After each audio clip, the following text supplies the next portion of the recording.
High, micellar Ashis কর political academy YouTube চ্যানেলে সবাইকে স্বাগত জানাচ্ছি। আজকের আমার ব্যাকগ্রাউন্ড থেকে বুঝতেই পারছো, আমরা আলোচনা করব ভারতীয় সংবিধানের সম্পূর্ণ প্রস্তুতি, সম্পূর্ণ পার্ট, সেটা গ্র্যাজুয়েশন, এমএ কিংবা বিএ, নেট, সেট, যে কোনো ধরনের কম্পিটিটিভ এক্সাম, তোমাদের সবার জন্য আজকে আমরা এই প্রজেক্টটা নিতে চলেছি। সম্পূর্ণ 1 বছরের মধ্যে আমরা চেষ্টা করব যে এই যে ভারতীয় সংবিধান বলতে আমরা কি বোঝাই এবং ভারতীয় সংবিধানের যত পার্ট রয়েছে, যা কিছু রয়েছে, যা ক্লাস প্রয়োজন, সমস্ত ক্লাস এই ইউটিউব চ্যানেলে তোমরা পেয়ে যাবে। তাই এখনো পর্যন্ত যারা আমাদের ইউটিউব চ্যানেলটিকে সাবস্ক্রাইব করোনি, যারা কম্পিটিটিভ এক্সামের জন্য তোমরা পড়ছো, যারা এমএ পড়ছো, যারা বিএ পড়ছো, যারা নেট সেটের প্রস্তুতি নিচ্ছ বা যে কোনো ধরনের এক্সামের প্রস্তুতি নিচ্ছ, তোমাদের এই পার্টটা পরীক্ষায় এখান থেকে প্রশ্ন তোমাদের এসে থাকে। তাই আমি এখন থেকে ডিটেলস এক্সপ্লেনেশন আমার এই ইউটিউব চ্যানেলে করে থাকবো। যদি এখনও সাবস্ক্রাইব না করে থাকো, অবশ্যই সাবস্ক্রাইব করে ফেলো। চলো, আজকের তোমাদের প্রথম ক্লাস। আজকের আলোচনা করব সংবিধান কি, সংবিধান বলতে কি বোঝায়। আমরা যে সংবিধান আমরা দেখি, আমাদের যে সংবিধান রয়েছে, সেই সংবিধান বলতে আমরা কি বুঝি, চলো দেখে নেওয়া যাক। আমাদের যে সংবিধান, ভারতের যে সংবিধান, সেই সংবিধান কিন্তু এক ঐতিহাসিক প্রেক্ষাপটে গড়ে উঠেছে। এক ইতিহাসের মধ্য দিয়ে, এক বিস্তীর্ণ ইতিহাস, তার মধ্য দিয়ে ধীরে ধীরে তার অভিজ্ঞতার মধ্য দিয়ে আমাদের যে ভারতীয় সংবিধান তা কিন্তু গড়ে উঠেছে। আমরা জানি যে আমাদের যে এই 1946 সালে প্রথম প্রতিষ্ঠিত হয় গণপরিষদ। আমাদের 1946 সাল, একদম আমরা ডিটেলস আলোচনা করব সব কিছু। 1946 সালে প্রথম আমাদের গণপরিষদ প্রতিষ্ঠিত হয়। এই গণপরিষদ প্রতিষ্ঠিত হওয়ার মধ্য দিয়ে, অর্থাৎ কনস্টিটিউয়েন্ট অ্যাসেম্বলি, আমরা গণপরিষদ বলতে কি বোঝাবো সেগুলো পরে নিশ্চয়ই আলোচনা করব।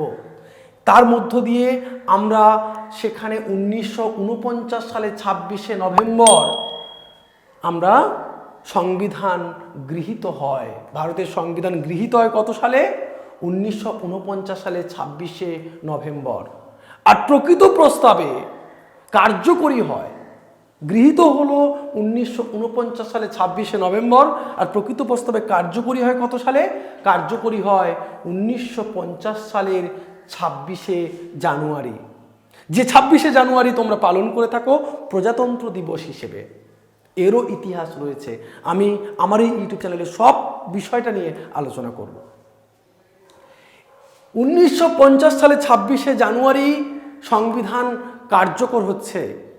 এর যদি আমরা ইতিহাস দেখি, দেখব 1765 সাল তৎকালীন যে মোগল সম্রাট ছিল, সেই মোগল সম্রাটের কাছ থেকে দেওয়ানি লাভের মধ্য দিয়ে সর্বপ্রথম যে ইস্ট ইন্ডিয়া কোম্পানি ভারতবর্ষে আসছে, সেই ইস্ট ইন্ডিয়া কোম্পানি কিন্তু বাংলা, বিহার এবং উড়িষ্যার রাজস্ব আদায়ের প্রথম অধিকার লাভ করে দেওয়ানি আদায়ের মধ্য দিয়ে।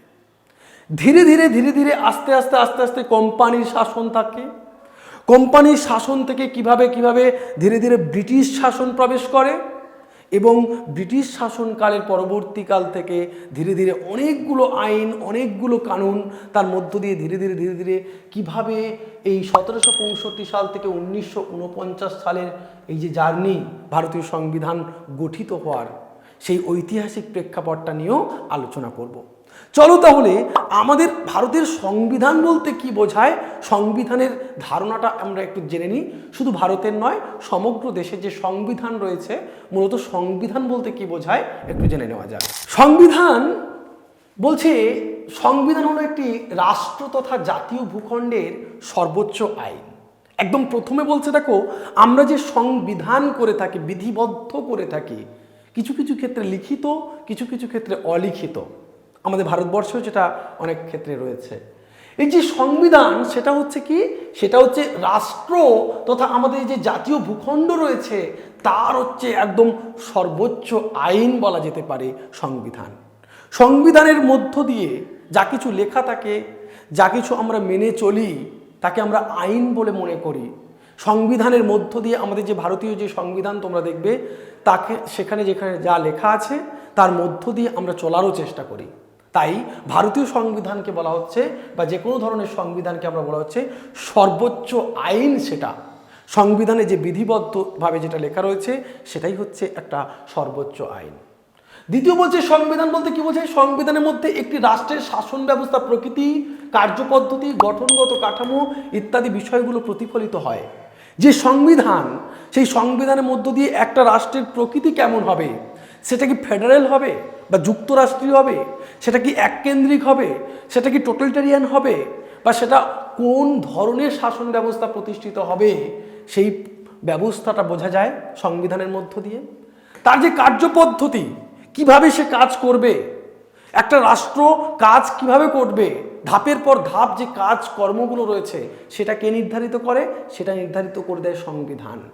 রাষ্ট্রপতি থাকবে, উপরাষ্ট্রপতি থাকবে, মুখ্যমন্ত্রী থাকবে, আমাদের প্রধানমন্ত্রী থাকবে, বৈদেশিক মন্ত্রী থাকবে।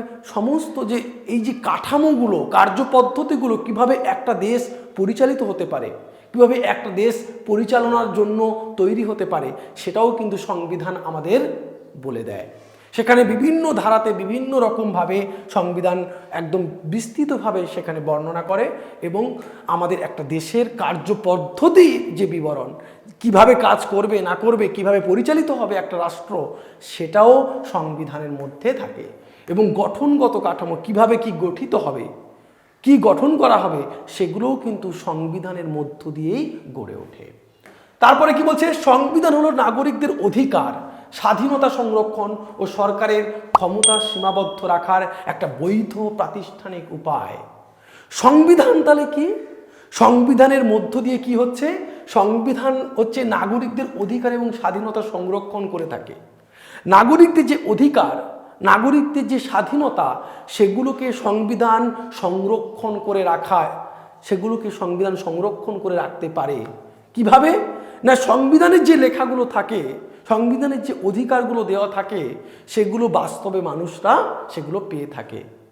যেমন যদি আমি মৌলিক অধিকারের কথা বলি, যে মৌলিক অধিকারগুলোকে আমাদের কাছ থেকে কেড়ে নেওয়ার অধিকার কিন্তু সরকারের নেই। সরকারকে সীমাবদ্ধ করে রাখে, সরকারের ক্ষমতাকে সীমাবদ্ধ করে।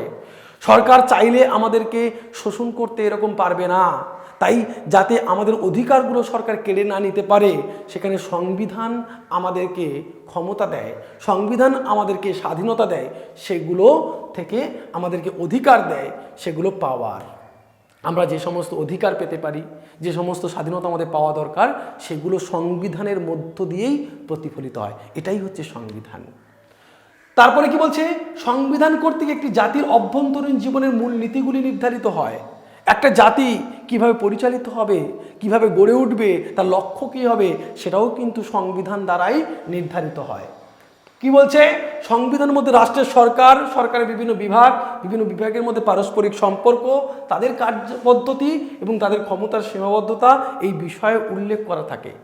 অর্থাৎ আমরা বুঝতে পারছি সংবিধান হচ্ছে সবথেকে বড় কথা, সংবিধান হচ্ছে একটা আইন কাঠামো, একটা আইনের উৎস বলা যেতে পারে, একটা সর্বোচ্চ আইন বলা যেতে পারে, যে আইনের মধ্য দিয়ে সমস্ত নাগরিকদের মধ্যে, সেই নির্দিষ্ট ভূখণ্ডে বসবাসকারী সমস্ত নাগরিকদের কি করে?